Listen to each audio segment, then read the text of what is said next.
이렇게 듣게 됐었는데 이 군대 장관 예후에 관해서만 잠깐 공부하고 가겠습니다. 여기 아까 제가 설명드렸던 것처럼 페니키아가 이렇게 이 지역을 차지하고 있었는데 두루와 시돈과 사렙다가 여기에 있습니다. 이거는 여러분들이 기억을 하셔야 나중에 신약 시대에서도 이 부분에 대한 예수 그리스도로 말미암는 여러 가지 이제 이적과 표적과 기사가 이 지역을 중심으로도 많이 일어나거든요. 그러니까 이거를 이해하실 수가 있습니다.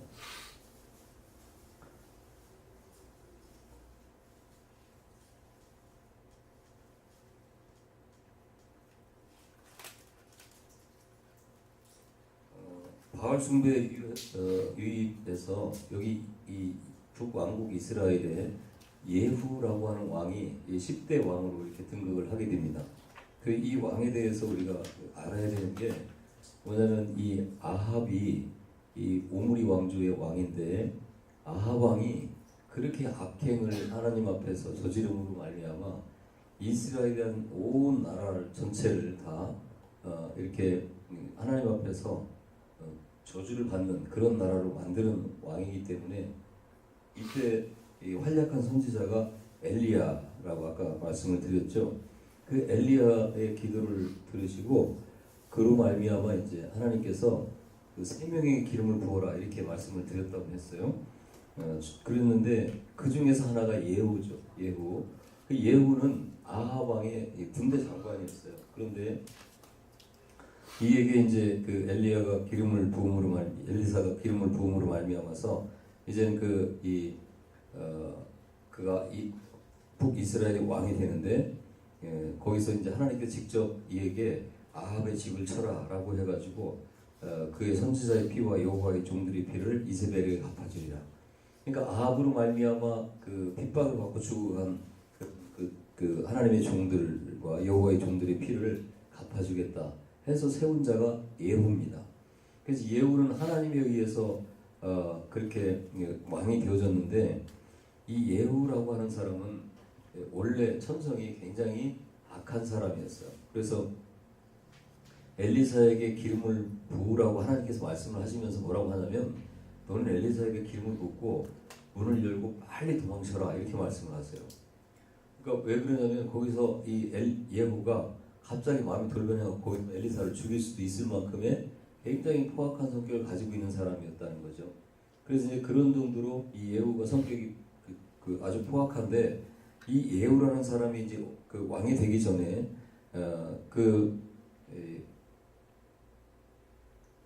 이 이스라엘에 가가지고 이 유다 왕 아하시아라고 하는 이 왕까지도 예후가 죽여버려요. 그때는 이제 이 남유다 왕인데 왜 그 북쪽에 와 있었냐면 서로 이렇게 왔다 갔다 왕래를 하고 지내는 그런 사이였기 때문에 거기 놀러 갔다가 죽어버리죠. 그리고 이제 그 이세벨이 아합의 부인인데 이 이세벨로 인해서 이제 바알과 아세라 신이 이제 이 북이스라엘에 들어왔다고 그랬는데 그 원조격인 그 이세벨을 창밖으로 집어 던져버리고 죽여버립니다. 예후가. 그러고 나서 이제 그 아합의 아들이 70명이 있었어요. 그러니까 이 처첩을 통해서 낳은 아들이 70명이 있었는데 그 아들 그 70명을 다 죽여버려요. 이 예후가.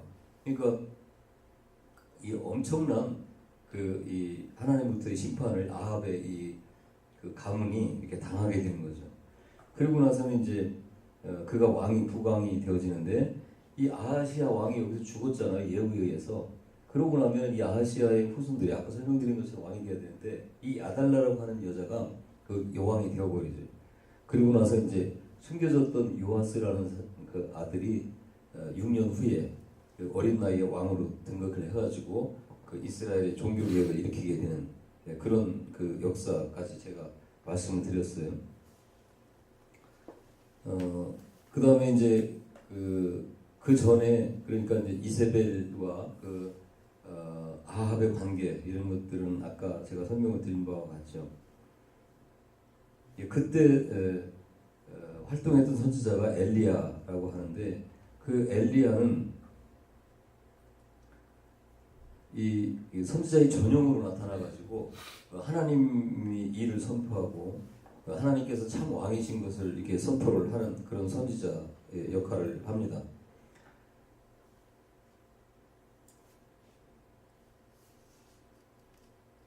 그래서 이 예후라고 하는 사람은 하나님 앞에 쓰임을 받지만 하나님께서 그를 어떻게 사용을 하세요? 하나님 앞에 하나님을 대적하면서 그 악행을 저지르는 사람을 죽여버리는 그런 사람으로 쓰임을 받게 되는 것을 볼 수가 있습니다.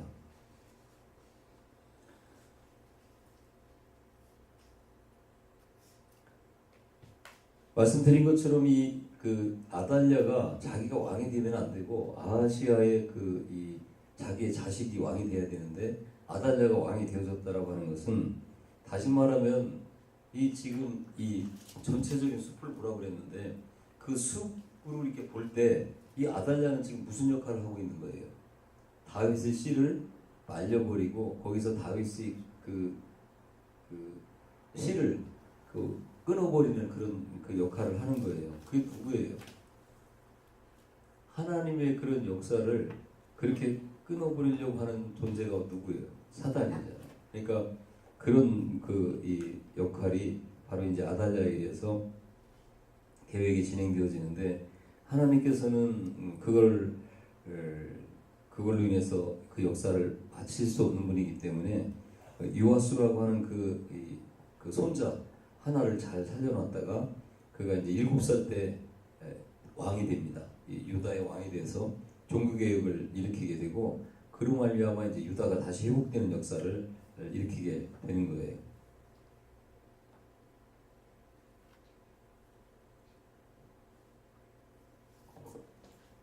그래서 여기서 보면 여기 엘리야하고 엘리사가 이렇게 나오는데 이게 이제 북쪽에서 활동했던 선지자들인데요.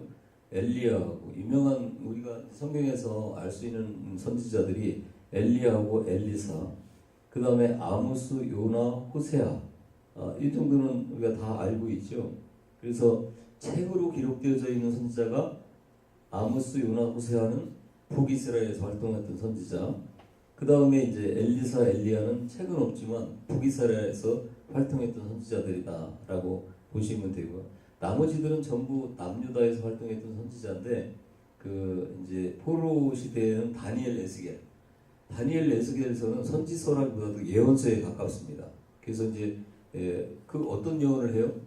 너희들이 포로로 잡혀갔어. 너희들이 이렇게 살았으므로 망한다. 그래서 포로로 잡혀간다. 그런데 70년 후에 회복된다라고 하는 것을 말씀을 하고 있어요. 그 다음에 학개, 스가랴, 말라기는 요 선지자들은 외우셔야 돼요. 마지막에 그러니까 포로 시대가 다 끝나고 그 후에 활동했던 마지막 선지자가 학개, 스가랴, 말라기다라고 하는 거.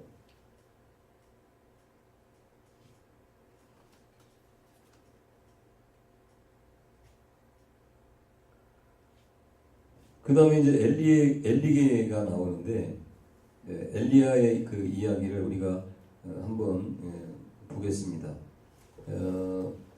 아까 보셨던 것처럼요. 여기가 사르밧이에요. 요쯤이 뭐가 있을까요? 그러면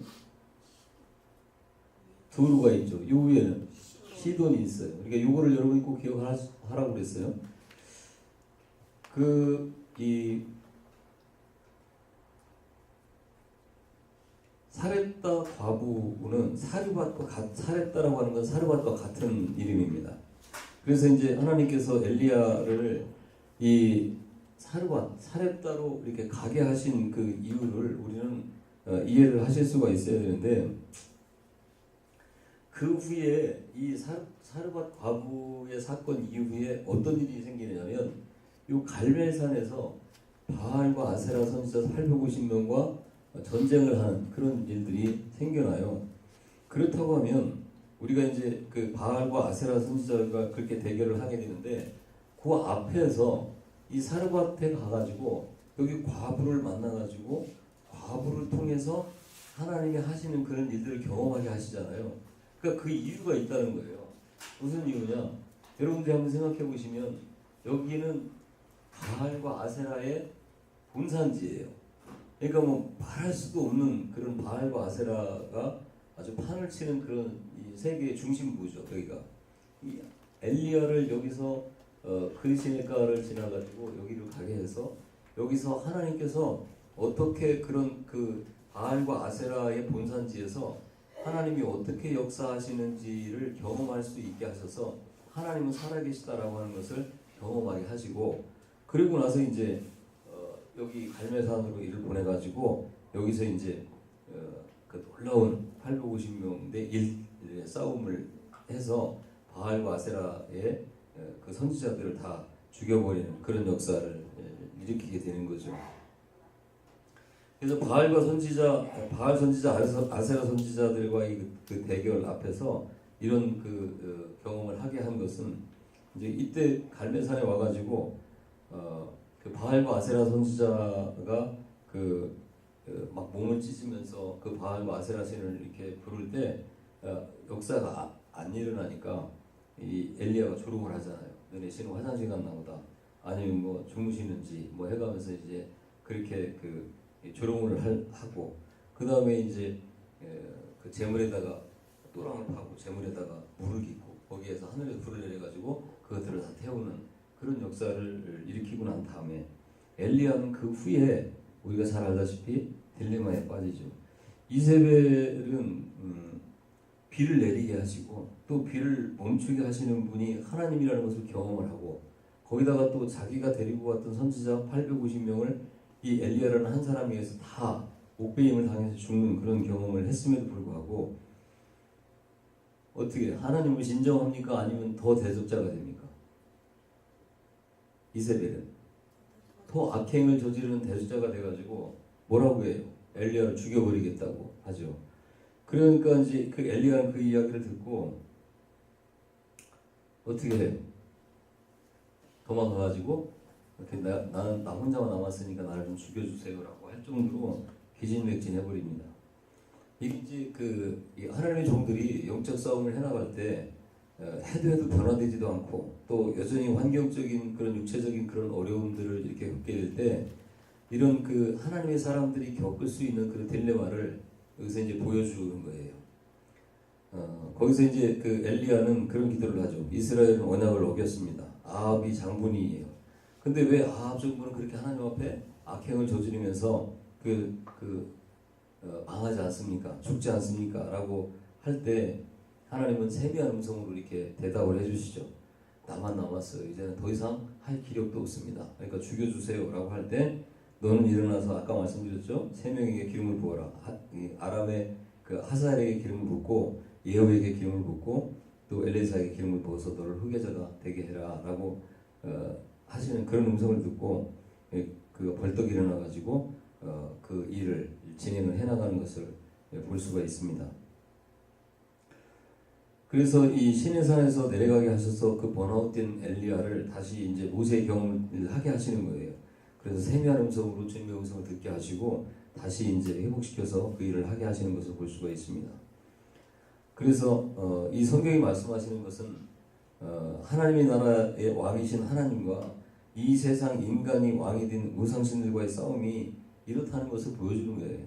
그래서 하나님 나라는 없어지지 않고 하나님이 열심히 계속되도록 하나님의 일꾼들을 세우시고 승리하게 하시고 또 그 자들을 승천케 하신다. 엘리야가 그 후에 이렇게 승천하는 것을 볼 수가 있죠. 그리고 나서 이제 엘리야는 이 아람과의 전쟁에서 죽습니다. 아람과 여기 전쟁을 할 때. 그리고 그 시체를 19간 수레바퀴에 붙은 그의 피를 개들이 핥았다. 이런 성경의 말씀이 있어요. 그렇게 악행을 저지르는 아합은 그렇게 죽었습니다. 그러니까 그렇게 죽고 그의 그 피를 개들이 핥는 그런 그 죽음을 맞이하지만 엘리야는 어떻게 됐어요? 승천하는 그런 영광스러운 모습을 성경에서 보여주죠. 그러니까 이 하나님 나라의 이 백성하고 그 다음에 이 인간이 왕이 되어져서 하나님을 대적했던 자들의 죽음이 이렇게 극명하게 대조가 되어지는 것을 말씀하고 있죠. 이 세상 나라와 하나님 나라의 최후의 그런 모습을 보여주는 거예요.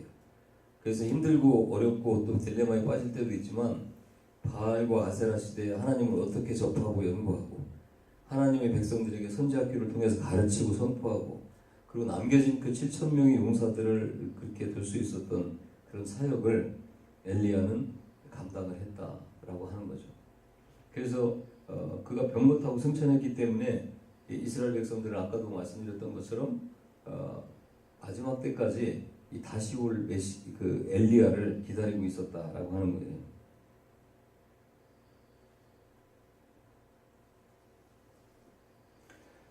엘리야가 이제 죽고 그 다음에 이제 엘리사가 시대가 오게 되는데, 과부의 기름병이 마르지 않고 그 수님 여인의 아들을 살리고 또 나만 장군을 고치고 하는 그런 역사들, 그 다음에 이 후배들을 양성하는 선지학교도 세우고, 이런 것들이 다 누구한테 지금 배운 거예요? 엘리야에게. 지금 계속 제가 이 말씀을 드리고 있는 거예요. 그러니까 어떻게 해야 되는 거예요? 그런 주변의 환경을 탓하고 뭐 할 게 아니라 어떻게 해야 돼요? 어찌됐든 주님 바라보면서 우리는 주님의 말씀을 배우고 또 주님의 말씀을 그렇게 가르칠 수 있도록 그런 능력을 경기받아야 돼요. 주변의 환경이 문제가 아니라 주변에 있는 어떤 사람들이 문제가 아니라 그 사람들이 이렇게 악행을 저지르는 타락된 시대에서도 이들은 끊임없이 하나님의 뜻을 경배받기 위해서 애를 썼다라고 하는 거예요. 그런 사람을 통해서 하나님의 역사를 이루어가신다는 거예요. 그래서 이 예언대로 아람은 이제 하사엘이 왕이 돼가지고 그 베나다의 뒤를 이어서 왕이 돼서 이스라엘을 침공을 하죠. 그래서 이제 하나님께서 계획하신 그런 역사를 그대로 이루어가는 것을 볼 수가 있습니다. 그 다음에 이제 유다의 멸망이 나오는데, 이 시드기야 왕 때 이 바벨론 느부갓네살 왕에 의해서 이제 멸망을 당하게 됩니다. 여기 무기또라고 하는 데인데요. 여기가 갈멜산이에요. 그 엘리야가 850명과 싸웠던 갈멜산이고, 이 앞에가 이게 무기또라고 하는 데입니다. 이거 보이지는 않지만 여기 지하에 경락고가 있어요. 비행기가 지하에서 뜹니다. 있는 땅인데, 거기다가 이제 지하에서 비행기가 떠오르니까 이 아람 군대들이 이길 수가 없는 거예요. 그러니까 이미 그들이 레이더에 이스라엘 비행기가 떴을 때는, 비행기가 떠가지고 이미 미사일을 발사한 이후에 그들 레이더에 뜨는 거죠. 그런 이 지형을 가지고 있는 곳이 여기에. 아까 설명을 드렸던 부분이고, 호세아 왕 때 아시리아의 살마네셀 왕에 의해서 멸망했다. 이게 BC 722년도에 멸망을 했고, 이렇게 멸망을 당했을 때 이 아시리아의 그 정복 정책은, 식민 정책은 이 사람들을 막 섞는 거예요. 그래가지고 이 바벨론, 구다, 아와, 하마, 스발라임, 이게 어디냐면 그쪽 그 메소포타미아 지역에 있는 그 도시 이름인데, 이 지역에 살고 있던 사람들을 어떻게 이스라엘로 오게 하고 이스라엘 사람들을 그쪽 지역으로 가게 해서 이 사람들을 막 이 결혼을 통해서 섞어버리는 그런 정책을 취했죠. 유다는 시드기야 왕 때 이 바벨론 느부갓네살 왕에 의해서 이제 멸망을 당하게 됩니다. 여기 이제 BC 586년도에 멸망을 당하게 되죠. 그래서 이건 아까 도표를 우리가 공부했던 것처럼 이 사울 40년, 다윗 40년, 솔로몬 40년의 이 통일 왕국 시대가 지나고 나면 르호보암과 여로보암에 의해서 북이스라엘과 남유다로 나눠지게 되고, 이 북이스라엘 호세아 왕 때 이 그 북이스라엘의 수도인 사마리아가 이 아시리아에 의해서 함락되면서 망하게 되고요. 남유다는 이 아시리아를 멸망시킨 바벨론에 의해서 BC 586년도에 멸망을 하게 된다라고 하는 거예요. 그러니까 이 요나라고 하는 선지자는 니느웨가 멸망하기 전에, 그러니까 이 아시리아에서 북이스라엘이 멸망하기 전에 여기 가가지고 니느웨에 가서 그들을 구원시키는 그런 사역을 감당했던 것을 우리가 유추해서 볼 수가 있죠. 이 부분은 이제 우리가 아까도 설명을 드렸던 부분인데, 여기서 이제 그 분열왕국과 예언자들의 관계를 이렇게 한 도표로 이렇게 나타내고 있는 겁니다. 그러니까 11개의 내용이라고 하는 것은 바알이라고 하는 그 세상 나라의 신이 결혼이라는 길을 통해서 들어와서 북이스라엘로 들어오고, 또 북이스라엘과 남유다의 결혼이라는 걸 통해 가지고 또 그 피가 섞여서 이제는 남유다의 씨까지 다윗 씨까지 말려버리려고 하는 그런 이야기가 진행이 되어지는 거예요. 그러니까 이런 부분들을 우리가 잘 아시고 이 열왕기 상하를 보게 되면 이제 거기에 이제 소소한 여러 가지 그 사건들이 나오지만 이런 것들이 큰 줄거리가 이런 줄거리다라고 이렇게 보시면 됩니다. 그래서 창세기 6장에서 하나님의 사람이 하나님의 아들들이 사람의 딸들에게 반해가지고 그들을 아내로 맞이해서 피가 섞이더니 그에게 육신이 되는 역사가 있었던 것처럼 이 하나님 나라는 세상 나라와 섞일 수가 없습니다. 그러니까 여러분들이 한번 생각을 해보시면요, 이 교회가 지금 많은 문제들이 있잖아요. 지금 현재 우리나라뿐만 아니라 이 교회사의 역사가 그런 건데 결국은 교회사에서 어떤 큰 사건들이라든지 문제가 생겨서 결국은 어려움을 겪게 되는, 그래서 이제 교회가 교회로서의 그 기능을 상실해 버리는 그 결정적인 이유가 뭐냐면 바로 이 세상 문화와 섞이는 거예요. 많은 사람들이 이야기하지 않습니까? 뭐 좋은 게 좋은 거라고 이야기도 하고 또 뭐 그냥 평안한 게 좋은 거야라고 하면서 그냥 대부분 문제를 피해가려고 하고, 그럴 때마다 교회에는 점점 더 이렇게 영향을 보면 어떻게 되는 거예요? 무너져 가는 거예요. 세상 문화에. 그거를 배격하려고 하니까 지금 온전한 교회들은 계속 어려움을 겪는 겁니다. 왜 그러냐면 수많은 사람들이 이런 영적 분별력을 갖고 있지 못한 채로 세상 문화에 익숙해져 있어요. 교회를 오래 다녔던 직분이었던 이런 걸 떠나서. 그럼 이제 그 사람들이 교회에 와서 다 좋은 게 좋은 거고 서로 뭐 잘 지내고 뭐 이렇게 하려고 하는 건 좋은데 거기에 하나님의 진리의 말씀 참이 적용이 되어지면 한쪽이 깨지게 돼 있다니까요. 그러니까 제가 늘 말씀드리지만 뭐 교회마다 여기에 뭐라고 써 있어요? 교회 문 앞에 뭐 신천지 출입금지 뭐 이렇게 써 있습니다. 아니 그게 무슨 그 부적도 아니고 그 신천지 출입금지라고 써놓으면 신천지가 안 들어옵니까? 절대 그렇지 않죠. 그거하고 관계없이요, 교회는 신천지가 들어오더라도 말씀으로 인해서 그들이 참 진리를 받아들이든지 아니면 그 참 진리를 받아들일 수 없는 이 악한 영을 그들이 버리지 못하게 될 때는, 떠나지 못하게 되면 그들이 여기서 떠나가는 거예요. 견디지 못하는 거죠. 참을 거짓이 어떻게 이깁니까? 어둠이 빛을 어떻게 이기냐고요. 그 복음의 그 본질을 가지고 있어야지 그게 교회지, 무슨 그거 붙여놓는다고 그래서 뭐 신천지가 안 들어오냐 말이에요. 그리고 실제로 그 안에는 온갖 이 인본주의와 세상의 문화가 판을 치는데, 교회에서 어떤 그 정책을 결정을 할 때 지금 대다수의 교회들이 결정하는 그 방식이 뭐예요? 민주주의요. 다수결. 다수결이 옳을 때도 있겠지만 틀릴 때가 있을까 없을까요? 많이 있습니다. 사람들의 생각이 다 옳을 수가 없어요. 그리고 더더군다나 하나님의 뜻과 사람의 생각이 어떻게 같을 수가 있겠습니까? 이런 것들이 전부 다 세상 문화라는 거예요. 섞일 수가 없다. 이거를 지금 계속 역사를 통해서 우리에게 교훈으로 주고 있는 말씀이죠. 그 다음에 이제 그 열왕기 하까지 이렇게 끝나게 되는데요. 그 다음에 이제 선지서가 나옵니다. 열왕기 하가 끝나게 되면 그 다음에 이제 역대상하가 나오는데, 역대상하는 열왕기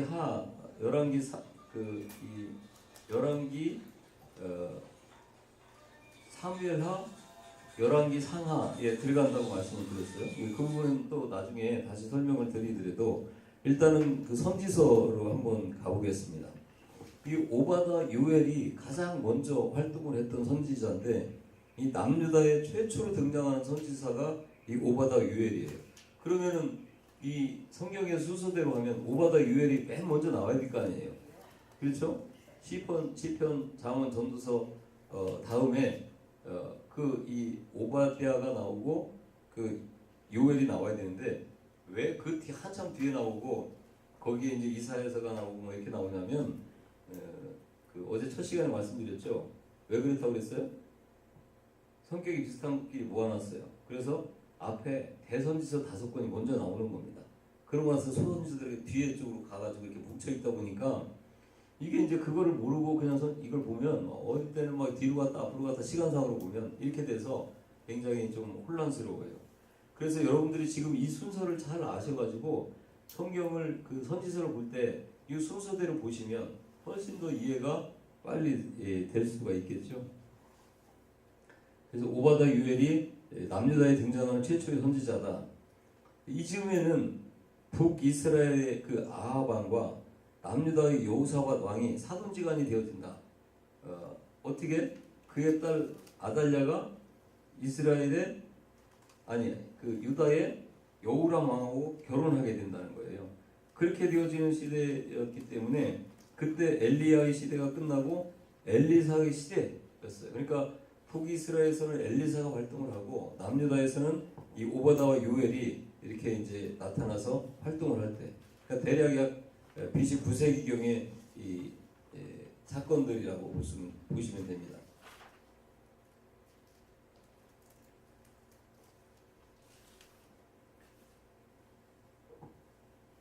호세아, 아모스, 요나는 이 북이스라엘의 전성기 때, 북이스라엘이 그래도 잘 살 때가 어디냐면 여로보암 2세 때예요. 거기 여러분들 그 도표에 보면 쭉 남유다 왕이 이렇게 나오는데, 남북 왕들의 그 도표가 나오는데, 거기에서 그 북이스라엘의 여로보암 2세가 있습니다. 그 왕 때 나타난 선지자가 호세아, 아모스, 요나예요.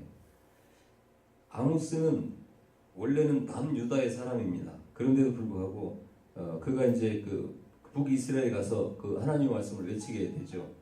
그런데 그가 원래는 남유다에서 뽕을 치고 있었습니다. 대단한 인문학자였는데도 불구하고 뽕을 치고 있었어요. 그래가지고 아마 그 우리가 유추해 보기는 그 지금 세상 돌아가는 것들이 너무 자기 뜻하고는 맞지 않고 싫고 하니까 아마 야인 생활을 하고 있지 않았을까 이렇게 생각을 하게 되는데, 여하튼 그러한 자도 하나님께서 부르실 때 그는 지체 없이 자기 목숨을 바치고 북이스라엘에 가서 하나님의 뜻을 외쳤던 것을 볼 수가 있고요. 요나는 뭐 우리가 그 요나서는 설교라든지 이런 걸 통해서 많이 듣기 때문에 더 말씀을 안 드려도 우리가 잘 알 수 있는 이야기입니다. 그 다음에 이사야, 미가, 나훔, 스바냐, 에레미야, 하박국, 에레미야, 에가까지는 이제 남유다 열왕기 하 때 이렇게 기록되어져 있는 선지서라고 말씀을 드렸는데, 이스라엘이 망하고 난 다음에 유다가 망할 때까지 대략 한 150년간에 이렇게 활동했던, 남유다에서 활동했던 선지자들의 이야기인데, 이스라엘 호세 왕 때 여로보암 2세보다는 2세 때보다는 국력이 약해졌어요. 그래가지고 이제 힘없는 애국과 손을 잡고 강력한 제국 아수르에게 저항하고 있던 그런 시간이죠. 그럴 때 아수르는 이 살마네셀 5세라고 하는 그 왕이 등극을 해가지고 왕권을 이제 이어받고, 남유다도 이거 도대체 이제 애국에 붙어야 되느냐, 아수르에게 붙어야 되느냐라고 하면서 굉장히 이렇게 혼란스러운 그런 때입니다. 그러니까 이제 이 약소국가가 가지고 있는 아주 그 비애죠. 그런 상태에서 이제 이 살마네셀 5세가 이 북이스라엘을 침공을 해요. 그리고 이 호세아 6년 되어졌을 때 그를 이제 포로로 잡아갑니다. 그런 다음에 이제 왕이 포로로 잡혀간 이후에 사마리아 성이 2년 동안 그 포위가 되어져서 저항하다가 결국은 망하게 되죠. 그러고 나서 이제 총독이 파견되고 많은 사람들이 포로로 잡혀가고 그쪽 지역에 있는 사람들이 이곳에 와가지고 이제 섞여버리는 그런 그 사건이 생기니까 결국은 그렇잖아도 하나님을 잘못 섬기고 바알과 아세라가 판을 치던 그런 세상이었는데, 이미 뭐 이제 바알과 아세라뿐만 아니라 그쪽 그 이 메소포타미아 지역에 있는 다른 신들까지 거기에 들어와가지고 완전히 이제 그 다신 종교 사회가 되어버립니다. 그래서 이제 그때부터 사마리아인이라고 하는 그 히브리 히브리인이 아니라 사마리인이라고 하는 그 사람들이 이제 그때부터 탄생을 하게 되는 거죠. 그리고 이제 BC 921년부터 722년도 이스라엘이 망할 때까지 210년 동안 북이스라엘은 그 19명의 왕이 바뀌고요. 그 19명의 왕이 바알과 아세라와 함께 나라를 다스렸던 그런 나라가 돼버렸어요. 그러니까 210년 동안 19명이 왕이 있었다. 그럼 한 왕이 대략 몇 년 정도 다스린 거예요? 40년을 다스린 왕도 있거든요. 그러니까 그런 왕을 빼버리면 한 왕이 뭐 10년도 못 다스린 거죠. 그렇게 자주 왕이 바뀌었다는 얘기예요. 그쯤에 남유다는 그 이사야 미가가 이제 열심히 활동하는 중입니다. 그런 중에 이제 아수르가 남유다도 이렇게 침공하려고 했는데 이때 왕이 누구라고 그랬어요? 남유다의 왕이? 그렇죠. 그러니까 히스기야의 이야기가 이 이사야서에도 나오고 여기에서도 나오는데 가장 중요한 히스기야의 왕의 이야기가 뭐예요? 그가 죽을 병에 걸렸는데 아주 벽을 향하여서 통곡해서 기도하면서 어떻게? 자비하심을 입어서 그의 수명이 15년간 연장되고 외적의 침입들을 막아주셔가지고 태평성대를 이뤘다 이거잖아요. 그 외적의 침입을 막아줬다는 게 바로 이 얘기예요. 그러니까 이 아수르가 북이스라엘을 먹고 남유다까지 먹으려고 쳐들어왔을 때 그때예요. 그때 히스기야의 기도를 통해서 이 남유다가 그들을 물리치고 더 한 150년간 더 이렇게 수명을 연장시킬 수가 있었다는 거예요. 이게 다 이렇게 연결되어지지 않습니까? 잘 이렇게 해석이 되어져 있죠. 그래서 북이스라엘의 호세 왕이 멸망할 때 남유다 왕은 히스기야 왕. 그러면서 이제 계속 아수르가 돌아가기는 했지만 계속 뭐예요? 그들에게 이제 이렇게 시달리게 되죠. 그 강대국 앞에서 약속이 갖는 그런 비애라고 말씀을 드렸는데 그런 것이 이제 계속 이 남유다에게도 있어서 므낫세 아몬왕까지 계속 그렇게 이제 아수르에게 시달리는 시기가 됩니다. 이때 이사야와 미가 선지자가 활동을 하면서 계속 선포하는 게 있어요. 망한다. 누가? 이스라엘 망했다니까. 망하고 이 남유다에서 활동하고 있는데 지금 이 이사야하고 미가 선지자가 망한다 선포를 해요. 누가 망한다는 거예요? 지금 누가 누구에게 지금 시달림을 당하고 있어요? 남유다가 아시리아에게. 그러면 그 시달림을 당하는 백성들에게 그렇지 그 내용이에요. 아시리아는 망한다. 너희들을 지금 힘들게 하더라도 그거를 지금 선포를 하고 있는 거예요. 그 결국은 뭐예요? 그 예언대로 아수르가 유다가 멸망하기 전에 어떻게 돼? 바벨론에서 멸망을 당하게 되는 거죠. 그러면은 그때 이사야하고 미가가 아수르만 망한다고 예언을 했느냐? 그게 아니라 바벨론도 망한다라고 하는 것을 선포를 했어요. 그러면 아수르는 바벨론에서 609년도에 이렇게 멸망을 하게 되는데 바벨론은 누구에 의해서? 페르시아에 의해서 539년도에 멸망을 하게 됩니다. 그래서 이제 유다의 마지막 때는 아시리아는 바벨론에서 멸망을 했기 때문에 이제는 누구에게 시달려요? 바벨론에 의해서 이제 시달리는 거예요. 그래서 이제 바벨론 제국이 이제 등극을 하게 되는데 고레스 왕이 군사를 이끌고 이제 메대를 정복하고 나서 이 다니엘서에서 기록되어져 있는 것처럼 이 아수르의 벨사살 왕 때 지금 이 아수르를 정복해 버립니다. 그래서 이제 다니엘서에서 보면 바벨론을 곰으로 이렇게 표현을 했는데요. 두 번째 점승으로 표현을 했어요. 요거는 좀 더 보기 쉽게 이렇게 그려놓은 그림인데 이거를 잘 여러분들이 그냥 지나치지 않고 자세하게 보시면 쉽게 이해할 수 있도록 그렇게 그려놓은 그림입니다. 그래서 이스라엘이 722년도에 아수르에 멸망을 하는데 이때 활동했던 선지자가 호세아, 아모스, 요나나 북이스라엘에서. 근데 성경을 기록하지 않은 선지자 2명이 있다고 그랬죠. 누구라고 그랬어요? 엘리야하고 엘리사가 요 앞에서 활동을 했다.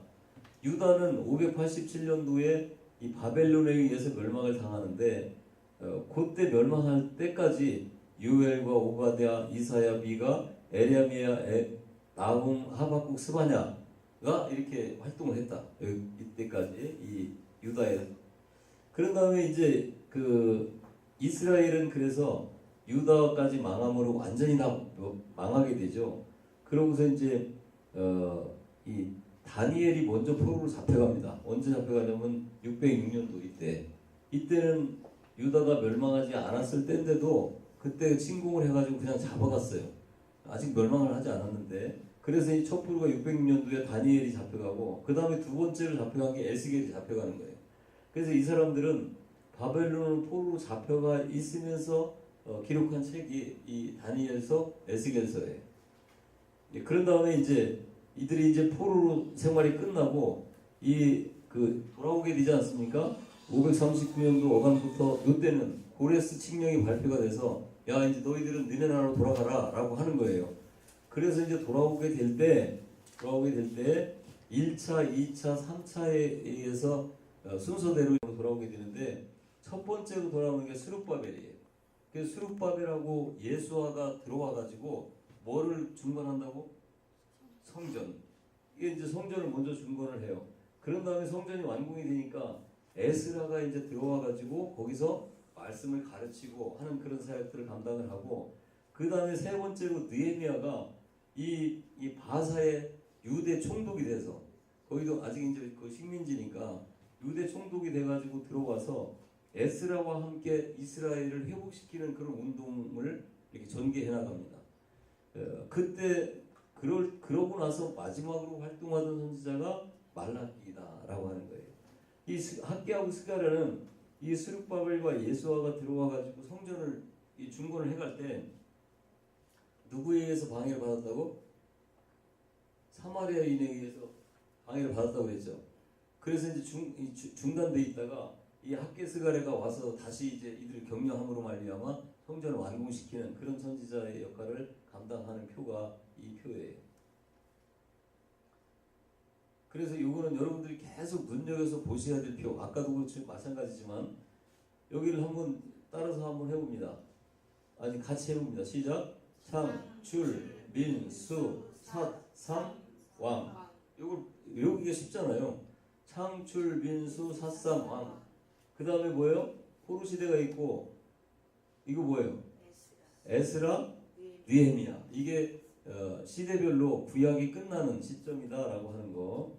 그 다음에 여기에 이제 창세기 때는 뭐가 들어가? 욥기. 그 다음에 시편은 누구 때 이야기라고 했어요? 다윗 때. 다윗이 150편 시편 중에서 몇 번을 썼다고? 73편. 거의 절반을 썼다 이렇게 생각하시면 됩니다. 그리고 아가 잠언 전서는 누구 이야기? 솔로몬 때. 그래서 언제? 열왕기 상 때 이렇게 있었던 이야기다. 근데 역사서인데 역사서의 그 시간의 흐름에서 빠져있는 그 성경이 있다고 그랬어요. 그게 뭐냐면 여기 밑에 기록되어 있는 성경이에요. 레위기는 언제? 출애굽기 때. 신명기는 민수기 때. 룻기는 사사기 때.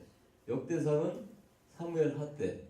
역대하는 열왕기 상, 열왕기 하 때. 에스도는 에스라 이때 이스라엘이 아니라 바벨론 쪽에서 일어났던 사건이 기록되어 있는 거다. 그래서 창출, 미수, 삿사망, 에스라, 느헤미야. 이게 이스라엘의 역사의 흐름의 시작이고 마지막이다라고 하는 거.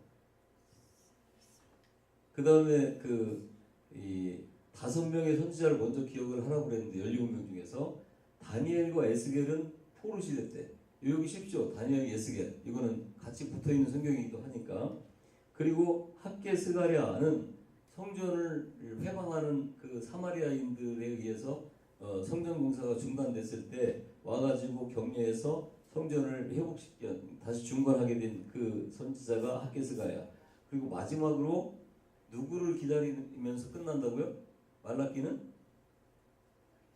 엘리야. 다시 올 그 엘리야를 기대하고 소망하게 만들면서 말라기가 끝나게 된다라고 하면 이게 이제 구약성경 39권이 이렇게 해서 이제 끝나게 됩니다.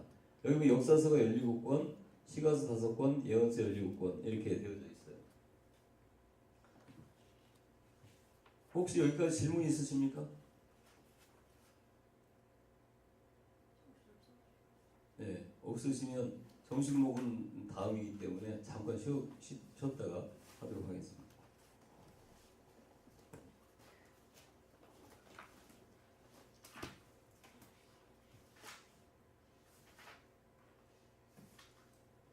오늘 구약 끝내셔요?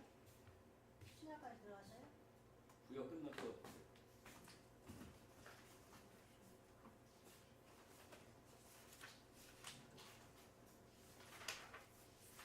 구약은 지금 거의 끝나가고 있죠. 그리고 이제 신약.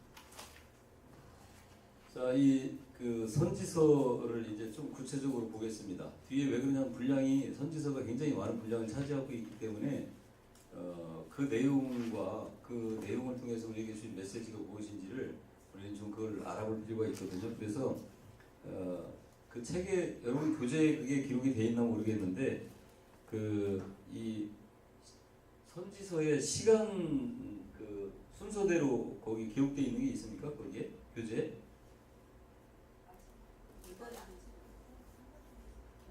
아니. 그 선지서, 지금 선지서가 시간상으로 아까 이걸 볼 때 요게 이제 시간상으로 기록이 되어 있는 건데요. 이게 북이스라엘하고 남유다하고 이렇게 나눠져 있기 때문에 요걸 시대별로 이렇게 짧은 시간이지만 시대별로 이렇게 나열을 한다고 하면 맨 처음에 뭐라고 그랬어요? 유엘과 오바다와 유엘이에요. 오바다와 유엘. 그런 다음에 이제 호세아, 아모스, 요나 이렇게 돼 있고 그 다음에 이사야, 미가. 그 다음에 이제 나훔, 스바냐, 예레미야. 그 다음에 다니엘, 에스겔. 그 다음에 학개, 스가랴, 말라기 이런 순서로 이렇게 돼 있습니다.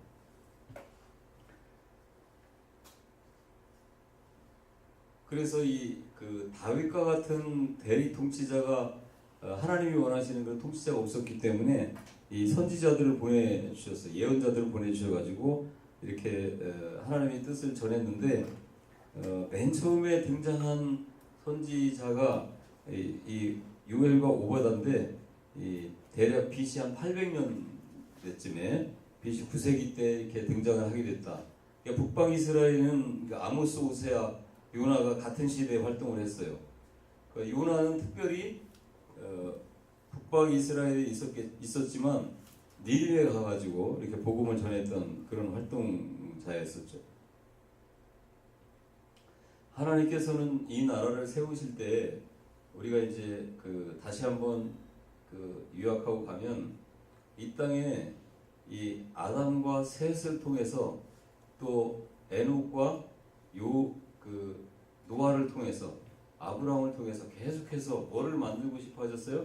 하나님 나라를 만들기를 원하셨어요. 그래서 아브라함을 통해서 창세기 국민 만들기를 하고 그 다음에 출애굽기에서 레위기를 통해서 법을 만드시고 그 다음에 이제 여호수아를 통해서 땅을 만들어서 이제 거기에 완전한 유형 국가를 만드셨는데 그 유형 국가가 이제 사사기를 거치면서 완전히 하나님이 대리 통치자였던 레위들이 하나님의 말씀을 떠나서 이렇게 타락했기 때문에 그 하나님을 배교하는 그런 행위가 일상화되어졌던 그 시대를 지나서 이제는 그 사람의 왕을 그들이 원했지만 그래도 사람 왕 중에서 누구를 통해서 하나님이 대통치자로서의 그 자격과 또 하나님이 원하시는 왕으로 세웠다고? 다윗. 다윗을 통해서 그렇게 했는데 전과 후로 다윗이라고 하는 그런 위대한 왕이 더 이상 나오질 않죠. 그래가지고 이제 선지자들을 통해서 이렇게 하나님의 뜻을 전했다는 거예요. 이 부분을 여러분들이 전체적인 흐름으로 보시고 그 다음에 이제 세부적으로 이렇게 들어가셔야 되는 거죠. 그래서 창세기 이 12장 3절에서 보면 아브라함의 복을 주시겠다. 그런데 왜 복을 주신다고 그랬어요? 너로 모든 민족이 복을 받게 하기 위해서 이거를 잃어버렸다 그 말이죠. 그러니까 요나 같은 경우도 가서 니네웨에 가서 복음을 전하라니까 거기 내가 왜 갑니까? 이래가면서 이제 했던 게 뭐냐면 바로 이 사명을 잃어버렸던 거예요. 자기 하나도 간수하기 힘든 그런 이 신앙 생활이었던 거죠. 지금도 뭐 그런 사람들이 많이 있잖아요. 주변에 자기 혼자 신앙도 이렇게 간당간당하면서 이어가는 그런 사람들이 많이 있다는 거죠. 그런데 지금 이 시대도 마찬가지로 하나님께서 저와 여러분을 부르신 것은 그렇게 간당간당한 신앙으로 자기 목숨 하나 연명하기 위해서가 아니라 우리에게 복을 주셔서 어떻게 이방의 사람들이 지옥 가는 것들을 불러가지고 하나님 나라의 백성으로 만드시기 위해서 그렇게 했다.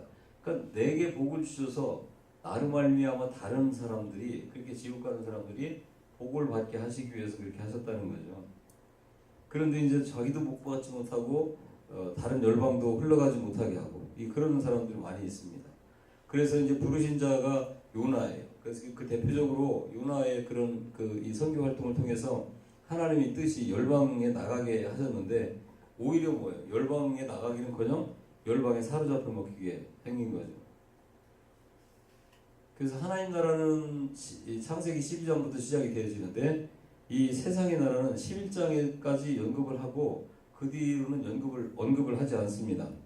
그래서 세상 나라는 바벨탑 사건에 드러나는 거대한 세력이에요. 그게 이제 제국주의로 가게 돼 있다는 거죠.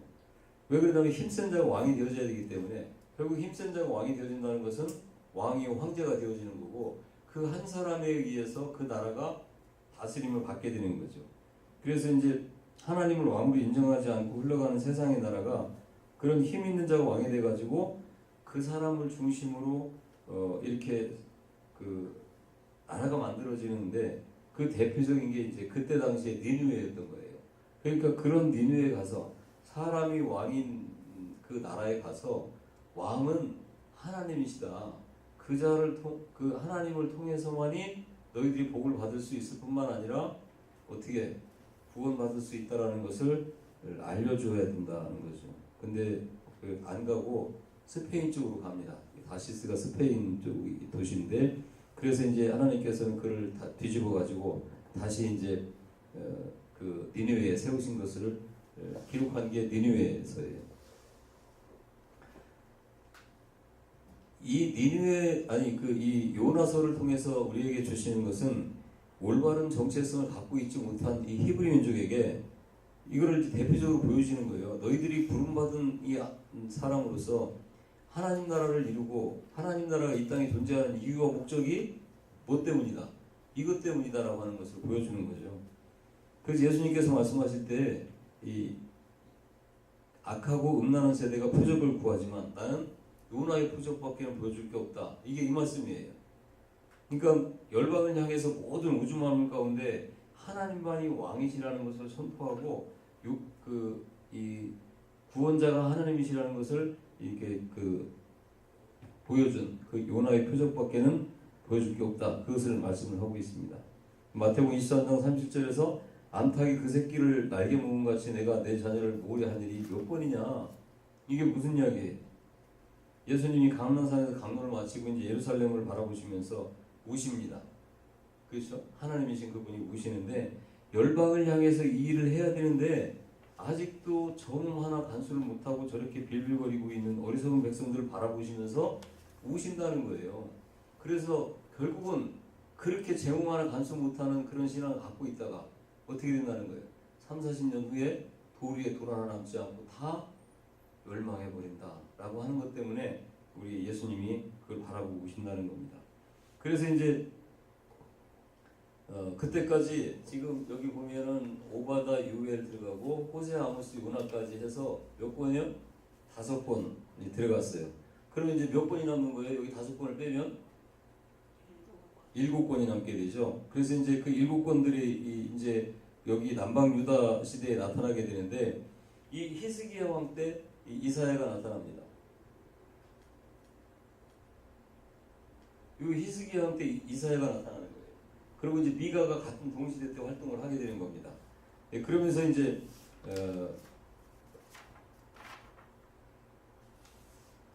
이 시드기야 왕이 이제 이스라엘이 남유다가 멸망할 때 마지막 왕이 히스기야인데 그때 에레미야가 마지막 선지자예요. 에레미야가 그때가 그러니까 이제 그때까지 이제 선지자들이 나타나가지고 계속해서 북이스라엘 멸망하고 난 이후에 한 130년 어간 동안에 그렇게 이제 많은 선지자들이 활동을 했던 거죠. 그만큼 이제 그 나라가 아주 백척간두에 서서 이러지도 못하고 저러지도 못하고 신앙도 붙잡지 못하고 세계로 나가지도 못하고 이런 상태가 계속이 된 거예요. 그래서 그 사이에 이제 아수르가 멸망을 하고 바벨론이 이제 들어서 가지고 그 아수르가 최초의 강대국이었는데 그걸 물리치고 이 바벨론이 이제 그 지역의 대권을 잡게 된 거죠.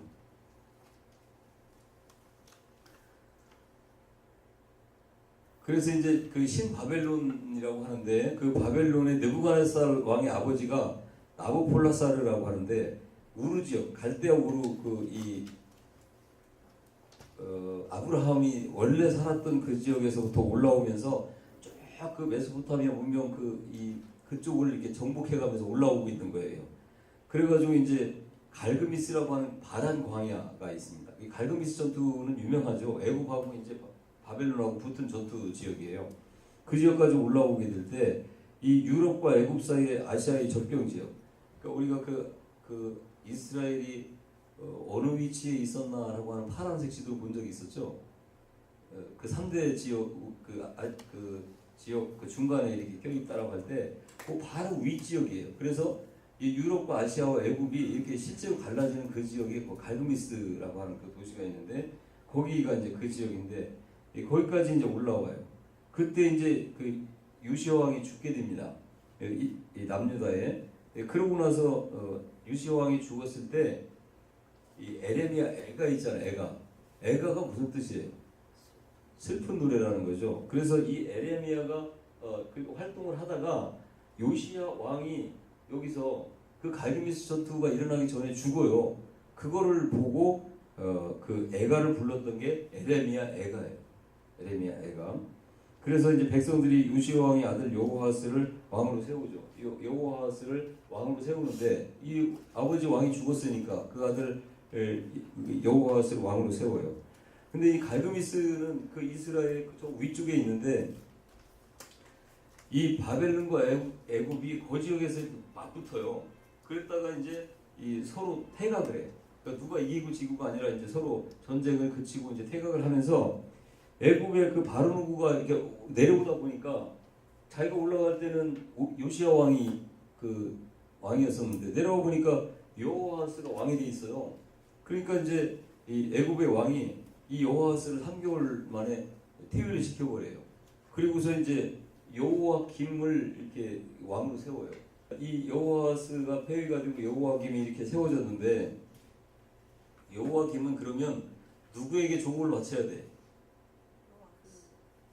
애굽에게 조공을 바쳐야 되지. 애굽에게. 그래서 이제 그랬는데 다시 605년도에 갈그미스에서 다시 2차 전투가 벌어져요. 애굽하고 이 바벨론하고 그 전투에서 느부갓네살이 바벨론 왕이 승리를 해요. 애굽을 이겨. 그래갖고 이 유다까지 내려와요. 내려와서 보니까 이 여호와김이 왕이 돼 있네. 보니까 그러니까 이제 그 여호와김을 붙잡아 놓고 어떻게 다시 이제 너 누구한테 충성할래 해가지고 자기한테 충성한다는 그 서약서를 받고 다시 이제 돌아갈 때 많은 사람들을 잡아와요. 포로로. 이게 1차 포로야. 이때 누가 잡혀간다고 했어요?